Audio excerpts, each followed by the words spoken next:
জগতের মানুষ যাদের মাধ্যমে আমরা এই জগতে হাদিস পেলাম, যারা আমার রসুলের হাদিসকে লালন করেছেন, পালন করেছেন, আমার রসুলের হাদিসকে বিশুদ্ধভাবে ওরে কিতাবের মধ্যে এনে আজ আমাদের পর্যন্ত পৌঁছিয়ে দিয়েছেন, তিনাদের মধ্যে অন্যতম বড় মুহাদ্দিস হলো ইমাম মালিক।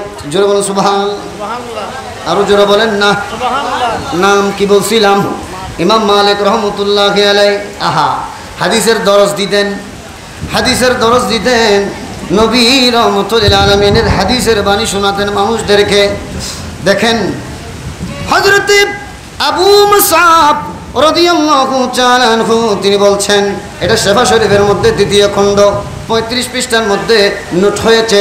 হযরত আবু মুসআব রাদিয়াল্লাহু তাআলা আনহু তিনি বলছেন, কানা মালিক ইবনে আনাস রাদিয়াল্লাহু তাআলা আনহু লা ইউহাদ্দিসু বিহাদিসি রাসূলিল্লাহি সাল্লাল্লাহু আলাইহি ওয়াসাল্লাম ইল্লা ওয়া হুয়া আলা উযু। সুবহানাল্লাহ। আরো জোরে বলেন সুবহানাল্লাহ। আর ইমাম মালিক রাদিয়াল্লাহু তাআলা আনহু আমার নবীকে পেলে কেমন তাজিম করতেন, সম্মান করতেন।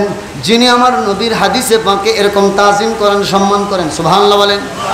হযরতে আবু মুসআব রাদিয়াল্লাহু তাআলা আনহু তিনি বর্ণনা দিচ্ছেন, হযরতে মালিক রাদিয়াল্লাহু তাআলা আনহু কোনদিন উজু ছাড়া হাদিসে পাক দরস দেওয়া তো দূরে, দরস দেওয়া তো অনেক দূরে।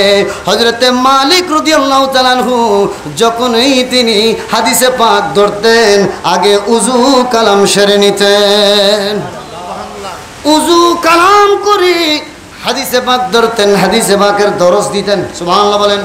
হযরতে মিরতফ রাদিয়াল্লাহু তাআলা আনহু তিনি বর্ণনা দিচ্ছেন।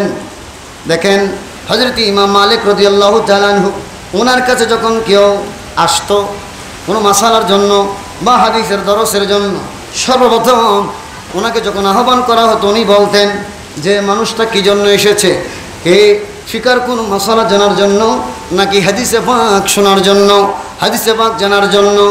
যখনই তিনি জানতেন যে ওই ব্যক্তিটি ফিকার কোনো মাসালা জানার জন্য এসেছেন, তখন তিনি যে অবস্থায় আছে সে অবস্থায় শুধুমাত্র পাঞ্জাবিটা পরে ওই মানুষটার সামনে এসে ফিকার প্রত্যেকটি মাসালার জবাব দিতেন। আর যখন জানতেন যে মানুষটি এসেছে হাদিসে পাক জানার জন্য, তখন তিনি সর্বপ্রথম গোসল করতেন, উজু করতেন, সুন্দর কাপড় পরিধান করতেন, খুশবু লাগাতেন, তারপরেই এসে হাদিসে পাক নিয়ে হাদিসে পাকের দরস দিতেন। সুবহানাল্লাহ জোরে বলি। ও জগতের মানুষ, কেন কেন কেন? কারণ এই যে হাদিসে পাকের শুরুতে যে কলা আছে, বলেন কি কলা, এটা মাজি। কেমন মাজি? মাজি ইস্তামরারি, চলিত মাজি, চলিত অতীত। অর্থাৎ আল্লাহর নবী বলেছেন, বলেছেন বলতে এখানে ডাইরেক্টলি আল্লাহর নবী সেখানেই উপস্থিত আছেন, আল্লাহর নবীর জবান দিয়ে বের হচ্ছে। সুবহানাল্লাহ বলেন। প্রত্যেকটি কলার মধ্যে আল্লাহর নবী উপস্থিত থাকে। সুবহানাল্লাহ বলেন। আচ্ছা আপনারা বলেন, এখানে কি কলা শুধু আমি বলছি এই অবস্থায় এই সময়, নাকি বিশ্বের জমিনের মধ্যে অনেক জায়গার মধ্যে কলা কলা এরকম উচ্চারিত হচ্ছে? যেটা বলেন না, আজকে এখানে অন্ধকার, অনেক দেশের মধ্যে সকাল, যেটা বলেন ঠিক কিনা?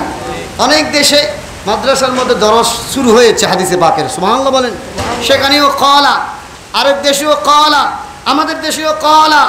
বাংলাদেশের জমিনের মধ্যে শুধু মিলাদুন নবী নিয়ে কতবার যে উলামায়ে কেরামের জবানে এই মুহূর্তে কলা উচ্চারিত হচ্ছে। যেখানে যেখানে কলা উচ্চারিত হচ্ছে সেখানেই আল্লাহর নবী উপস্থিত। সুবহানাল্লাহ জোরে বলেন না? ও জগতের মানুষ, এজন্য আমরা সুন্নিরা নবীকে হাজির নাজির বলি। সুবহানাল্লাহ বলেন। হাজির নাজিরের আলোচনা এগুলো তো একাধিক, এগুলোকে একাধিক।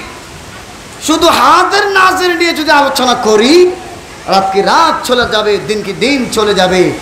আমার নবী যে হাজির ও নাজির, আমার নবী রহমতুল আলামিন মদিনাতুল মুনাওয়ারায় থেকেই সকল জায়গার সকল উম্মতের মনের বাসনাগুলো জানতে পারেন, শুনেন। এবং আল্লাহর নবী সকল জায়গার মধ্যে যে উপস্থিত হতে পারেন সেটার উপর একাধিক দলিলপূর্ণ আলোচনা রয়েছে, সেদিকে আমি যাচ্ছি না। আল্লাহ পাক আজ্জা ওয়া জাল আমাদের সকলকে আল্লাহর নবীর মহব্বত অন্তরে ধারণ করে বড় আশিক রাসূল বনার তৌফিক দান করুন। আরো যারা বলেন না, দেখেন হযরত ইমাম মালিক রাহমাতুল্লাহি আলাইহি তিনি বলেন, উহিব্বু আন উআজ্জিমা হাদিস রাসূলুল্লাহ সাল্লাল্লাহু আলাইহি ওয়াসাল্লামা, যে আমি এই কাজটা উজু ছাড়া যে হাদিসে পাক ধরি না, তালিম দিই না, এটার কারণ হলো হাদিসে পাকের প্রতি সম্মান তাজিমের কারণে। সুবহানাল্লাহ বলেন। যিনি নবীর হাদিসে পাক পেয়েছেন, নবীকে পাই নাই, হাদিসে পাককে যদি এভাবে তাজিম করে, নবীকে পেলে কিরকম তাজিম করতেন। সুবহানাল্লাহ। জগতের মানুষ শুধু তা নয়, হযরত আব্দুল্লাহ বিন মুবারক রাদিয়াল্লাহু তাআলা আনহু তিনি বিশেষ করে শেফা শরীফের দ্বিতীয় খণ্ড 36 পৃষ্ঠার মধ্যে নোট করেছেন। সুবহানাল্লাহ বলেন। দেখেন এখানে কি বলা হয়েছে, হযরত আব্দুল্লাহ বিন মুবারক রাদিয়াল্লাহু তাআলা আনহু একদিন ইমাম মালিক রাদিয়াল্লাহু তাআলা আনহুর নিকট গেলেন। কোন অবস্থায় গেলেন? যে অবস্থায় হযরত ইমাম মালিক রাদিয়াল্লাহু তাআলা আনহু এভাবে নবীর হাদিসে পাকের দরস দিচ্ছেন। সুবহানাল্লাহ বলেন। সামনে নবীজির হাদিসে পাক, তিনি হাদিসে পাকের দরস দিচ্ছেন। হঠাৎ করে আব্দুল্লাহ বিন মুবারক রাদিয়াল্লাহু তাআলা আনহু তিনি দেখতে পেলেন একটা বিষাক্ত বিচ্ছু, বিষাক্ত এই বিচ্ছুটা হযরত ইমাম মালিক রাদিয়াল্লাহু তাআলা আনহুর হাত মুবারক দিয়ে বেয়ে বেয়ে কাপড়ের ভিতরে ঢুকে গেছে। কিছুক্ষণ পর দেখতেছি যে ওনার চেহারাটা নীল বর্ণের হয়ে গেছে বিষে। কিন্তু এই অবস্থায় ইমাম মালিক রাদিয়াল্লাহু তাআলা আনহু তিনি বিন্দু পরিমাণ হাদিসের দরস তামান্নি, হাদিসের দরস চালিয়ে গিয়েছেন। এই দিকে বিষাক্ত বিচ্ছু কামড় দেওয়ার কারণে এমন জ্বালা পড়া শুরু হয়ে গিয়েছে, ওনার মুখটা আস্তে আস্তে ফুলে যাচ্ছিল, ওরে মুখটা নীলবর্ণ হয়ে গিয়েছিল। যখনই তিনি হাদিসে পাকের দরস সম্পন্ন করলেন, তারপরে সাথে সাথে নিজের আশেক বক্তবিন্দুরে ডাকলেন, আমাকে কি যেন কামড় দিয়েছে, বিষে আমার শরীরের মধ্যে যন্ত্রণা শুরু হয়েছে, কে আছো কে আছো, আমার একটু সেবা শুশ্রূষা করো। সাথে হযরত আব্দুল্লাহ বিন মুবারক রাদিয়াল্লাহু তাআলা আনহু ইমাম মালিক রাদিয়াল্লাহু তাআলা আনহুকে বললেন, আই ইমাম মালিক রাদিয়াল্লাহু তাআলা আনহু, আপনি তো দরস দেওয়া অবস্থার এই বিচ্ছু কামড়িয়েছে, বিচ্ছু কামড়ানোর পরেও আপনি বিন্দু পরিমাণ নড়াচড়া করেন নাই, খুব তাজিম নিয়ে সম্মান নিয়ে দরস চালিয়ে গিয়েছেন। নবীজির প্রত্যেকটি হাদিসে মুবারক নবীজির গোলাম, নবীজির উম্মতদেরকে বুঝিয়ে দিয়েছেন। কেন আপনি সে সময় আপনি কারো সাহায্য খুঁজেননি, সাহায্য চাননি। সাথে বললেন, ও আব্দুল্লাহ বিন মুবারক, ইন্নামা সাবরতু ইজলালান লিহাদিসি রাসূলিল্লাহ সাল্লাল্লাহু আলাইহি ওয়াসাল্লাম,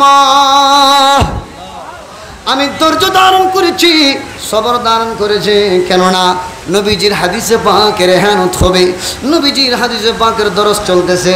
যেখানে নবীজির হাদিসে পাকের দরস চলে সেখানে তো স্বয়ং রসুলে পাক তশরিফ থাকেন, সুবহানাল্লাহ, সেখানে উপস্থিত থাকেন ও সেখানে উপস্থিত ফরমান।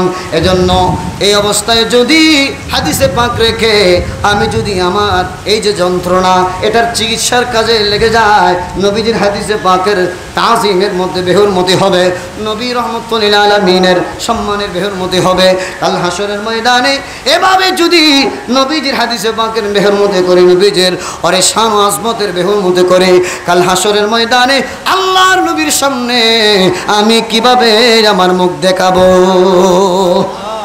এভাবে যুগে যুগে খালে খালে মুহাদ্দিসিনে কেরামগণ, মাযহাবের ইমামগণ রাসূল পাকের হাদিসের প্রতি তাজিম জানিয়েছে, সম্মান জানিয়েছে। এ যদি অবস্থা হয়, আমার নবীকে পেলে তাদের কি অবস্থা হতো? সুবহানাল্লাহ। জগতের মানুষ, আমরা নবীর শানে দাঁড়িয়ে দাঁড়িয়ে একটু সালাম দিলে অনেকে বেদাত বেদাত ফতোয়া দেয়।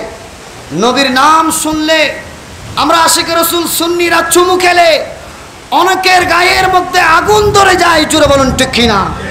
তাদেরকে বলবো, ওরে আমাদের এক কি পাগলামি দেখেছো সাহাবায়ে কেরাম রাদিয়াল্লাহু তাআলা আনহুমগণের পাগলামি, নবীর প্রতি মহব্বত, তাজিম, যে পাগলামি, এটা যদি তোমরা একটু চোখের মধ্যে নবী বিদ্বেষী যে চশমা পরে আছো, এই চশমাটা খুলে যদি তোমরা দেখছে, তাহলে ওরে আমাদের মতো শুধু দাঁড়িয়ে দাঁড়িয়ে নয়, বরং নিজের জান দিয়ে হলেও তোমরা নবীকে সালাম দিতে। সুবহানাল্লাহ, আরো জোরে বলেন না। সেটা হলো কি? হাদিসে পাক। আমি আপনাদের সম্মুখে যেমন তেমন কিতাব থেকে দলিল দেব না, যেটা হলো আসাহুল কুতুবু বাদা কিতাবিল্লাহি তাআলা আযজা ওয়া জাল, আল্লাহর কালাম কোরআন মজিদের পরে বিশ্বের জমিনের সর্বশ্রেষ্ঠ সহি কিতাব, যেটা সমগ্র কিতাবের উপর যে কিতাবের স্থান, সেটা হলো বুখারী শরীফ। সুবহানাল্লাহ বলেন। সেটার নাম কি বলেন না? কোন শরীফ? বুখারী শরীফের আপনার খণ্ড নম্বর 2, পৃষ্ঠা নম্বর 871।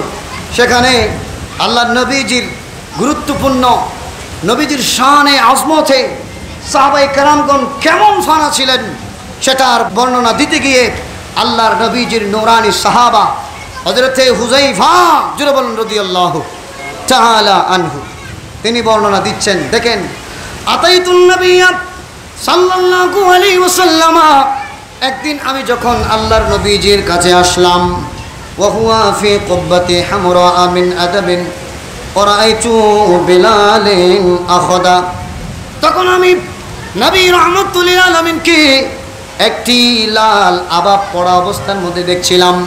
এই অবস্থার মধ্যে হযরতে বেলাল রাদিয়াল্লাহু তাআলা আনহু সবেমাত্র আল্লাহর নবী ওযু করেছিলেন, ওযুর পানিগুলো নিয়ে ওযু আন-নবী সাল্লাল্লাহু আলাইহি ওয়াসাল্লাম এই ওযুর পানি নিয়ে যাচ্ছিলেন। ওয়ান নাসু ইয়াবতাদিরুনাল ওযু,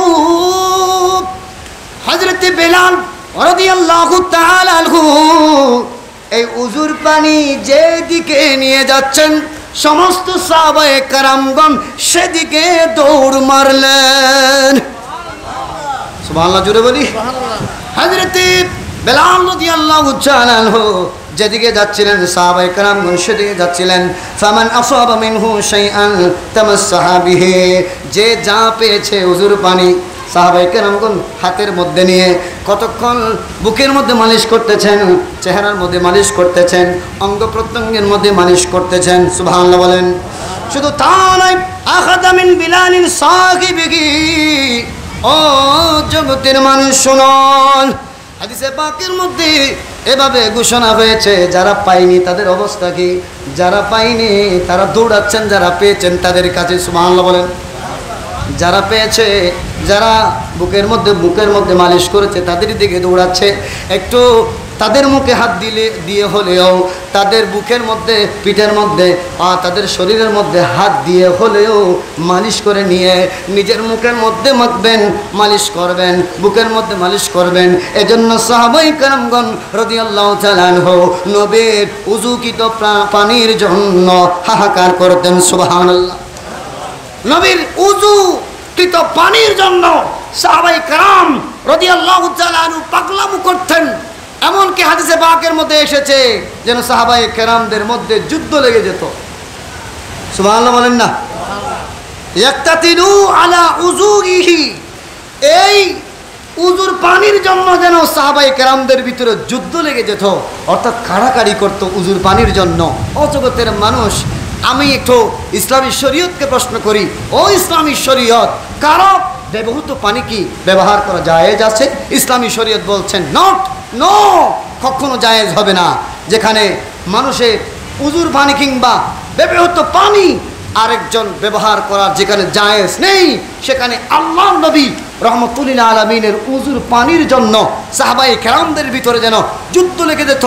এই ধরনের পাগলামো বর্তমান প্রেক্ষাপটে আমরা সুন্নিরা যদি দেখায়, তাহলে বাতিলপন্থীরা আমাদেরকে পাগল বলবে। জোরে বলেন না, ঠিক কিনা? আরো জোরে বলেন না। আমার মনে হয় সাহাবায়ে কেরামগণ যদি এই যুগে থাকতো, এরা সাহাবায়ে কেরামকে পর্যন্ত পাগল বলতো। জোরে বলেন না, ঠিক কিনা? তাদের উদ্দেশ্যে বলি, যেখানে নবী রহমতুল্লাহ আলাইহি থুতু মুবারক নিক্ষেপ করলে সাহাবায়ে কেরামগণ মাটিতে পড়তে দিত না। যেখানে আল্লাহর নবীজির প্রস্রাব মুবারক এগুলো পর্যন্ত সাহাবায়ে কেরামগণ পান করে ফেলেছেন, সুবহানাল্লাহ বলেন। যেগুলো আমাদের শরীয়তে হারাম, একই শরীয়তে আবার নবীর প্রস্রাব মুবারক খেয়ে জান্নাতি বনে গেছেন, সুবহানাল্লাহ। কেন বলো তুমি? কুল ইন্নামা আনা বাশার, এই আয়াত উপস্থাপন করে নবী আমার মতো 200 গুণে মানুষ, নাউজুবিল্লাহ বলেন। আরো জোরে বলেন না। যে নবীকে আল্লাহ খাতামুন নবীন বানিয়েছেন, শফিউল মুজনিবিন, রাহমাতুল লিল আলামিন, রাহাতুল আশিকিন, মুরাদিল মুশতাকিন, শামসুল আরিফিন, সিরাজুস সালিকিন, মিসবাহুল মুকাররাবিন, মুহিব্বুল ফুকারা ওয়াল গুরাবা, এভাবে আমার নবীকে আল্লাহ পাক এক একটি সার্টিফিকেটের অধিকারী বানিয়েছেন। এমনকি আমার আল্লাহ ওয়ারাফা'না লাকা যিকরাক বলে নবীকে এমন জায়গার মধ্যে নিয়ে গিয়েছেন, সমস্ত মাখলুক, সমস্ত সৃষ্টিকে নবীর কদমে পাকের নিচে রেখে এমন জায়গার মধ্যে নবীকে নিয়ে গিয়েছেন, দুশমনে রাসূলগণ হাত ধরে নবীকে টানতে চাইলেও টানতে পারবে না, সুবহানাল্লাহ বলেন। আরো জোরে বলেন না। ওরে বেকুব, তুমি এতদিন বালিশের মধ্যে মাথা ঢুকাইছ, আরাম পেয়েছ, তুমি তো কোনোদিন পাথরের মধ্যে মাথাটা মারো নাই। একটু পাথরের মধ্যে মাথাটা মারিও, পাথর ভাঙার উদ্দেশ্যে তোমার আশা পূরণ হবে না। পাথর পাথরের জায়গায় থাকবে, বরং তোমার মাথা ফেটে দুটুকরো হয়ে যাবে। জোরে বলেন ঠিক কিনা? ওরে আমার রাসূলের আজমত বাড়িয়েছেন কে? আমার রাসূলের আজমত বাড়িয়েছেন কে? কে? ওয়ারাফা'না লাকা যিকরাক ওয়ারাফা'না লাকা যিকরাক। মাহবুব, আমি আপনার আওয়াজ, আমি আপনার শান ও আজমতকে এমনভাবে বুলন্দ করেছি, এমনভাবে বাড়িয়েছি। আল্লাহ বলছেন ইদা যুকিরতু যুকিতা মাই, যেখানে আমি আল্লাহ সেখানে আপনি রাসূলুল্লাহ। আরো জোরে বলুন, যেখানে আল্লাহ সেখানে আপনি রাসূলুল্লাহ। আল্লাহ কা ফরমা আলম নশরাহ লাকা সদরাক منصوب ہے جسے ورفعنا لك ذکرک. سبحان اللہ جو بولی اللہ کا فرما الم نشرح لك صدرک منصوب ہے جسے ورفعنا لك ذکرک. بولون منصوب ہے جسے ورفعنا لك ذکرک.